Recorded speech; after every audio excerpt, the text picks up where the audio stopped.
ফুটুকন ডাঙৰীয়া তেখেতৰ বিষয়ে কি ক'ম তেখেত এজন কোচ তেখেতৰ বিভিন্ন ধৰণৰ কোচিং চেণ্টাৰ আছে আৰু সেই বিষয়ে তেখেতেই আমাক অৱগত কৰিব আহক তেখেতৰ মুখৰ পৰাই শুনো তো দাদা আপোনালোকৰ কোচিং চেণ্টাৰটোৰ বিষয়ে কওকচোন কোচিং চেণ্টাৰ বিভিন্ন ধৰণৰ নাই কোচিং চেণ্টাৰ এক ধৰণৰে আছে কিন্তু কোৰ্চৰ কথা আপুনি নুসুধিবই আৰু ঠিক আছে ভাত কি খালে নাই সোধক কোৰ্চৰ কথা সোধক কওক আচলতে ক'বলৈ গ'লে বহুত ধৰণৰ কোৰ্চ আছে আমাৰ ওচৰত এক নম্বৰ ধৰি লওক আপোনাৰ ট্ৰেডিং ট্ৰেডিং আৰু কওক আৰু ধৰক আপোনাৰ ৱাইফ মেকাৰ কণ্ট্ৰল কোৰ্চ দিওঁ আৰু আপোনাৰ কণমানিকা কৰোৰপতিৰ আমি কোৰ্চ এটা দিওঁ আৰু চুৰৰ আমি কোৰ্চ এটা দিওঁ চুৰটো ইণ্টাৰেষ্টিং লাগিছে চুৰৰ পৰা কেনেকৈ হাত সাৰিব পাৰি তাৰ ওপৰত কোচিং দিয়ে ন আপুনি নহয় আচলতে চুৰ কৰি এজন মানুহে কেনেকৈ সফলতা অৰ্জন কৰিব পাৰি তাৰ ওপৰত কোৰ্চ দিওঁ আমি কেনেকৈ ইমানো ৰিয়েকশ্যন নিদিব আপুনি টিভিত দেখিবলৈ বেয়া লাগে এতিয়া মই কৈছোঁ শুনক বৰ্তমান যুগত যদি আপোনালোকে টিভি নিউজবোৰ চাই বেছিকৈ কি চুৰ দেখে বাৰু গৰু চুৰ য়েছ গৰু চুৰ সেইটোৱেতো ভুল কৰি আছে আচলতে চুৰবোৰে ফ'কাছ কৰিব লাগে মুৰ্গী মুৰ্গী মই কৈছোঁ শুনক আচলতে গৰুত ফ'কাছ কৰিলে কি হয় বহুত ৰিস্ক থাকে সেইকাৰণে আমি ফ'কাছ কৰিব কিহত লাগিব মুৰ্গীত কাৰণ মুৰ্গীত ইমান ৰিস্ক নাথাকে যিহেতু মুৰ্গীটো এটা সস্তীয়া বস্তু আপুনি বাইকখনলৈ ওলাই গ'ল এদিন দিনটোত আমাৰ ওচৰত জাল থাকে মুৰ্গী ধৰা আপুনি আমাৰ পৰা জাল এখন লৈ গ'ল প্লাছ যদি কোৰ্চ এটাও কৰি লয় তেতিয়াতো আৰু ভাল আপোনাৰ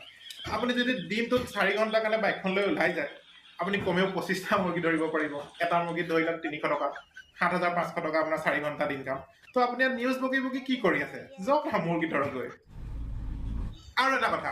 মেইন বেনিফিট কি জানে গৰুটো হৈছে ডাঙৰ বস্তু এইটো বহুত ৰিস্ক থাকে আপুনি যদি মুৰ্গীত যায় মুৰ্গী এটাত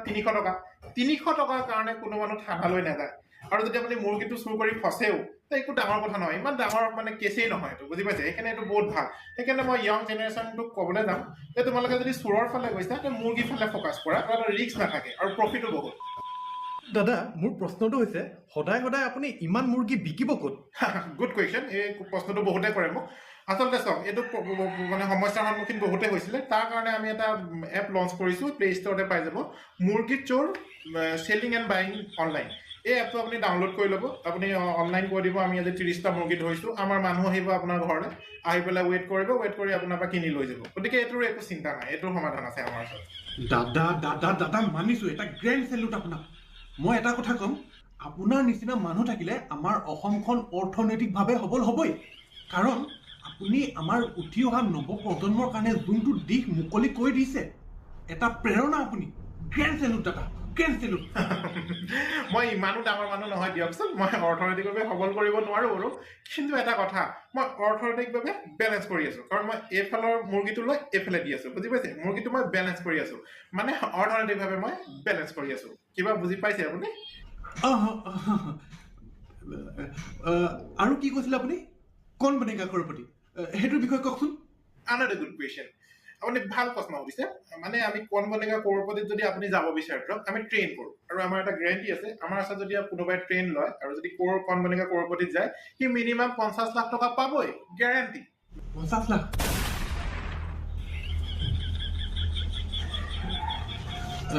দাদা আপোনালোকৰ জইনিং ফিজটো কিমান বাৰু আনাৰ ওৱান আচলতে মই যোনটো কৰি আছো নহয় এইটো কোচিং নহয় এইটো ছ'চিয়েল ৱৰ্ক মই মানুহক সহায় কৰি আছো যোনবোৰ মানুহ যাব পাৰে তেওঁলোকক সহায় কৰি আছো সেইকাৰণে আমাৰ যোনটো ফিজ হয় সেইটো হৈছে একদম বাজেট ফ্ৰেণ্ডলি 250 টকা 250 তাতকৈ ভাল দেখোন আপুনি নিজে কোম্পানীকা কৰোৰপতিলৈ গৈ লাখপতি কোটি এনেকৈ জিকি আহিব পাৰে আপুনি ভুল কৈছে এইটো ভুল কৈছে মই কিয় যাম মই যাব নোৱাৰো নহয় এইটো আপুনি ভুল কৈছে আৰু এটা কথা আমাৰ মুৰ্গীখিনি থাকে নহয় মুৰ্গীখিনি চোৱা চিতা কৰিব লাগেতো মই আৰু সেইকাৰণেও মই যাব নোৱাৰোঁ আৰু এটা কথা অমিতাভ বচ্চনে মোক বেন কৰি থৈছে মানে জানেতো আৰু মই ক'লেতো গোটেইখিনি লৈ যাম ধৰক লোকচান হৈ নাযাব জানো এইখিনি য়েছ আৰু কি সুধিম ছাৰ বিৰতি তো ৰাইজ আমি পুনৰবাৰ এটা সৰু বিৰতিৰ পিছত আকৌ আগমন কৰিম নে কি কয় সেইটো এতিয়া কি প্ৰশ্ন শুনিব স্ক্ৰিপ্টত কি আছে হয় শুনকচোন আপুনি এটা কথা গম পাইছেনে আপুনি ইমান টান প্ৰশ্ন নুসুধিব মই 2000 টকা দি আপোনাৰ ইয়ালৈ আহিছোঁ মই কেলৈ আহিছোঁ যে মোক কোচিং চেণ্টাৰলৈ মানুহ আহক আপুনি মোক ফচাই প্ৰশ্ন নুসুধিব মানে আপুনি নাথাকিলে এই চব নুসুধিব মই ফচি যামতো মানুহটো আপুনি ইজি প্ৰশ্ন সুধিব বুজি পাইছে একদম ইজি যাতে মোৰ ভাল হয় ক'বলৈ অ' চৰি দাদা মই আপোনাৰ সেইটোৱে ধৰিছোঁ ভৰি ধৰিছোঁ ক্ষমা কৰিব মই আপোনাৰ এইবাৰ পৰা উজু প্ৰশ্ন সুধিম বিৰতিৰ পিছত পুনৰবাৰ স্বাগতম জনাইছোঁ আহক আমি পুনৰবাৰ পুতুকণ ডাঙৰীয়া ওচৰলৈ যাওঁ কথা পাতোঁ তো পুতুকণ ডাঙৰীয়া ভাত কিহে খালে মাছ কি মাছ ৰৌ মাছ সৰিয়হ দি বনাইছিলে নে বিলাহী দি বিলাহী দি বনাইছিলে কেজি কিমান আছিলে কেজি 400 টকা জুইত বনাইছিলে নে গেছত গেছত আপুনি বিৰতি এটা হওক না তৰাইত আমি পুনৰবাৰ বিৰতি এটা ল'ব লাগিব বিৰতিৰ পিছত আমি পুনৰবাৰ লগ পাম তই পুতুকণ্ঠা কেনেকুৱা ইজি প্ৰশ্ন সুধিছো এনেকে সুধিলে হ'বনে বাৰু আৰে ইজি মানে কি ফাল্টু প্ৰশ্ন সুধি আছে এইবিলাক আপুনি অকণমান মিডিয়াম প্ৰশ্ন সোধক বুজি পাইছে মিডিয়াম মানে কি বুজি পায় অ' বুজিলো মই কৈ দিছোঁ শুনক কেনেকুৱা প্ৰশ্ন সুধিব লাগে মই কৈছো ন ইংৰাজীত এষাৰ কথা আছে সমজদাৰৰ কেলিয়ে ইচাৰা হি কাফি আছে এইবাৰ আপুনি চাওক মই আপোনাক কিমান ধুনীয়া ধুনীয়া একদম মিডিয়াম প্ৰশ্ন সুধিম তৰাইত বিৰতিৰ পিছত পুনৰবাৰ স্বাগতম জনাইছো আচ্ছা তই পুতুকণ্ঠা আপোনাৰ যে কোচিংটো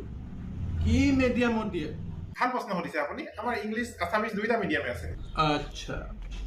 এতিয়া মোৰ নেক্সট প্ৰশ্ন হৈছে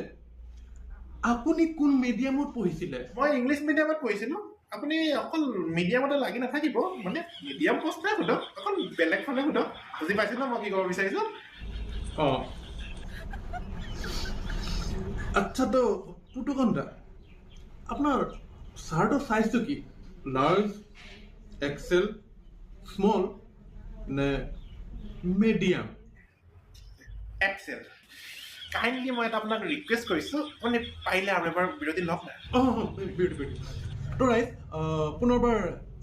এখনতে সময় আমি বিৰতি ল'ব লাগিব পুতুকণ্ঠা কেনেকুৱা একদম মিডিয়ামত আহি গ'লো আৰে কি মিডিয়ামলৈ আহি গ'ল আপুনি মিডিয়াম ৱৰ্ডটোত লাগি নাথাকিব আপুনি মোক জেনেৰেল প্ৰশ্ন সোধক জেনেৰেল আৰে শুনি লোৱা শুনা ৰ'ব মই কৈছোঁ নহয় তো ৰাইজ বিৰতিৰ পিছত পুনৰবাৰ স্বাগতম জনাইছোঁ আপোনাক আহক ৰাইজ পুতুকণ্ঠাৰ লগত আকৌ কথা পাতোঁ আমাৰ ব্ৰডকাষ্টটো আগবঢ়াই নিম পুতুকণ্ঠা আচ্ছা পুতুকণ্ঠা মোৰ নেক্সট প্ৰশ্নটো হৈছে আপুনিও চাগে ট্ৰেভেলিং কৰে যথেষ্টখিনি কৰোঁ নিশ্চয় কৰোঁ এনেই ক'ত ক'ত যায় বাৰু এই ধৰি লওক গুৱাহাটী কলকাতা এই মেক্সিমাম গুৱাহাটীয়ে যোৱা হয় আচ্ছা এতিয়া মেইন প্ৰশ্নলৈ আহোঁ আপুনি যে যায় গুৱাহাটীত আপুনি শ্লিপাৰ যায় নে জেনেৰেল মই মই শ্লিপাৰতে যাওঁ এতিয়া ধৰি লওক আপুনি গুৱাহাটী গৈ পালে আপুনি হোটেলতে গৈ থাকে চাগে হোটেলতে থাকোঁ লাক্সাৰী নে জেনেৰেল মই লাক্সাৰীত থাকোঁ আপুনি শুনিছে মই লাক্সাৰীত মই জেনেৰেল একোৱে নকৰোঁ আচ্ছা তো পুতুকণ্ঠা আমি এইবাৰ আমাৰ শৈশৱলৈ আহোঁ মানে স্কুলীয়া দিনবোৰলৈ আপোনাৰ প্ৰিয় ছাবজেক্টটো কি আছিলে মেথছ এডভান্স নে জেনেৰেল এডভান্স মেথছ মই জেনেৰেল একো নকৰোঁ এডভান্স মেথছটো জেনেৰেল মানুহে নলয় আপোনাৰ কাষ্টটো কি মোৰ এডভান্স কাষ্ট এই কি ফাল্টু প্ৰশ্ন সুধি আছে কি হ'ল তুমি আহাচোন ইয়াক বুজাই দিয়া অলপ কি প্ৰশ্ন সুধি আছে দেখিছা নাই বুজিলো আৰে মই কি বুজিবলৈ আছে তেখেতে মিডিয়াম প্ৰশ্ন সুধিবলৈ কৈছে মই 3টা মিডিয়ামৰ প্ৰশ্ন সুধিলোঁ জেনেৰেল প্ৰশ্ন সুধিবলৈ কৈছে মই 4টা জেনেৰেল প্ৰশ্ন সুধিছোঁ কেনেকে মেনেজ কৰিছোঁ মই নকৰোঁ যা মই যাওঁ ইয়াৰ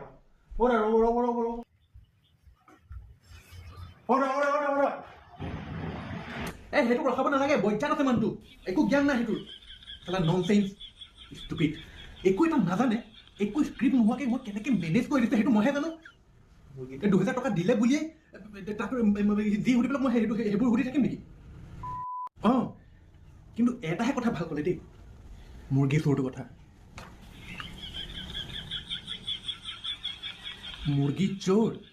online selling and buying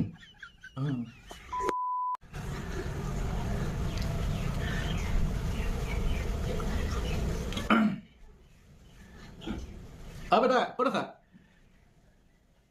PWD মাৰো গলি বেটা মুৰ্গী চোৰ online selling and buying app এটা আছে প্লে ষ্ট'ৰত ডাউনলোড কৰি দিবা 90,000 পাৰ মান্থ নমস্কাৰ ৰাইজ নমস্কাৰ ৰাইজ বহুত দিনৰ মূৰত ভিডিঅ' এটা দিবলৈ চেষ্টা কৰিছোঁ কেনেকুৱা হৈছে নাজানো মইতো পাৰিছে বাৰু ই বহুত এক্টিং পাহৰি গৈছে আৰু